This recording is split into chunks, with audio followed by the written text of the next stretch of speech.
Confession of a Death Row Inmate, the man who took the life of a 10-year-old girl. Because I can't even forgive myself. I'm not asking anyone to forgive me. I'm sitting in a solitary cell, a place they call death row. Every morning I wake up startled, wondering if today will be my last. But the thing that haunts me the most isn't death. I killed a little girl, an angel who was only 10 years old. I was born in a poor rural village. I didn't finish school. My family was barely scraping by. My father was a drunk, and my mother did everything she could to feed her 3 children. I craved love, but received nothing but coldness and neglect. My childhood was filled with beatings, shouting, and nights of going to bed hungry. I tried working as a construction helper, a porter, a street vendor, but nothing lasted. I lived on the edge, slowly becoming bitter, quick-tempered, and angry at the world. At 18, I dropped out of school and entered life with empty hands. That night, I was wandering the streets of the same rundown neighborhood. My mind was a mess. I had no job, no money, and nobody who cared. I had just argued with my landlord over 3 months of unpaid rent. I needed money at any cost. As I passed by a small house, I saw her, a little girl in a white dress, standing at the gate. She was holding a bag of bread, probably sent by her mother to run an errand. She turned and looked at me. Her eyes were pure and innocent. I don't know what I was thinking. A thought flashed in my mind. What if I kidnap her and demand ransom? I did it. I covered her mouth and pulled her into a dark alley. She struggled and cried, but no one heard. I saw her, a little girl in a white dress, standing at the gate. Everything happened quickly, chaotically. And then I strangled her. I didn't mean to kill her. I just wanted her to be quiet. But when I let go, her tiny body lay motionless. Her eyes were wide open, lifeless. I had taken a life, a child's life. I ran, panicked. But when I let go, her tiny body lay motionless. I tried to hide her body in some nearby bushes. I stayed holed up in my rented room for days, too scared to step outside. The news spread everywhere. A missing girl.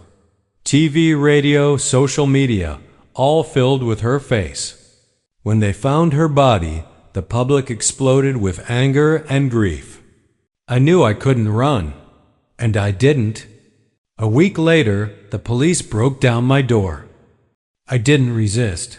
I was done. My mind was shattered. From the day I was arrested, I became a ghost, isolated. No one wanted to speak to me. I don't blame them. I wasn't a person anymore. I was a murderer, a child killer. The trial was swift. Charge, murder. Sentence, death. When the judge read the verdict, I didn't feel shocked. I lowered my head. I didn't look at anyone. I didn't speak a word. In the courtroom, the girl's mother collapsed in tears. And I understood. I accepted it. Do you know how long nights are in a death row cell? No clock, no voices.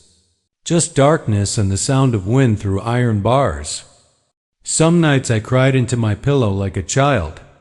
Not because I feared death, but because I saw her face in my dreams. She stood there, in her white dress, those innocent eyes staring at me. Many times I screamed, "I'm sorry, I'm so sorry." But there was no reply. One night I punched the wall until my knuckles bled. I still couldn't understand how I did what I did. If only I had paused for 1 second. If only I had stopped. Maybe she would still be alive. But I didn't. I ended her life. A life that had barely begun.